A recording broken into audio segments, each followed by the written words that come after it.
வெற்றிக்களிப்பூட்டும் விசுவாசம்.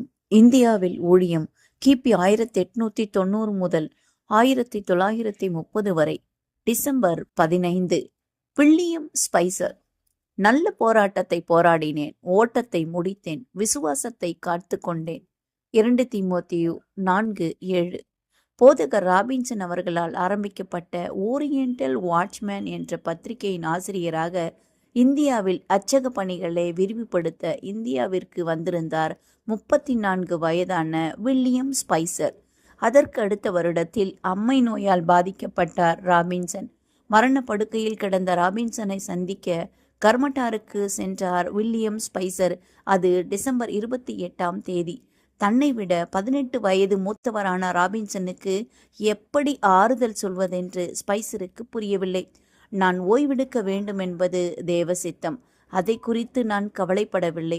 தேவனுக்கு சித்தமானால் குணம் கிடைக்கட்டும், ஆனால் என் வேலை முடிந்ததாகவே நான் கருதுகிறேன் என்று மெதுவாக பேசினார் ராபின்சன். அதற்கு பதில் சொல்ல திணறிய ஸ்பைசர், உங்கள் தியாக வாழ்க்கையால் இந்தியாவுக்கு இன்னும் அநேக நன்மைகள் பிறக்கும் என்று கூறினார். அதற்கு பதில் சொல்ல திணறிய ஸ்பைசர், உங்கள் தியாக வாழ்க்கையால் இந்தியாவுக்கு இன்னும் அநேக நன்மைகள் பிறக்கும் என்று கூறினார். இருக்கலாம் என்றார் ராபின்சன். அதுதான் அவர் பேசிய கடைசி வார்த்தைகள்.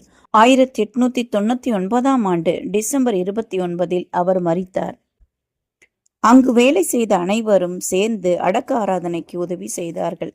மிகவும் நோய்வாய்ப்பட்டிருந்த அவர் மனைவியும் ஈத்தேலும் கஷ்டப்பட்டு அடக்க ஆராதனையில் கலந்து கொண்டனர். ஆனாலும் சீக்கிரத்திலேயே தான் மரிக்கப் போவதை ஏற்கனவே உணர்ந்திருந்தார் ராபின்சன். எனவேதான் தான் செய்த பணியை தொடர்ந்து செய்ய முற்றிலும் உற்சாகமுள்ள இளைஞர் ஒருவரை அனுப்புமாறு 1897ஆம் ஆண்டு ஜனவரி 13 ஜெனரல் கான்ஃபரன்ஸுக்கு அவர் ஒரு கடிதம் எழுதியிருந்தார். அதன்படி ராபின்சனின் பணியை தொடர்ந்து செய்ய ஜெனரல் கான்ஃபரன்ஸால் அனுப்பப்பட்ட உற்சாகமுள்ள இளைஞர்தான் வில்லியம் ஸ்பைசர்.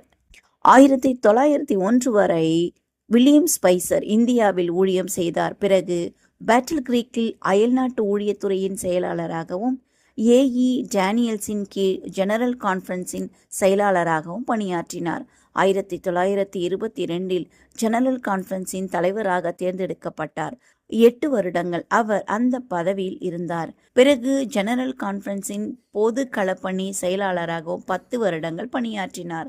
அதன் பிறகு ரிவ்யூ பத்திரிகையின் பதிப்பாளராக இருந்தார். இவர் அநேக புத்தகங்களை எழுதியிருக்கிறார். இவ்வாறாக 50 வருடங்கள் சபைக்காக பணியாற்றினார் வில்லியம் ஸ்பைசர்.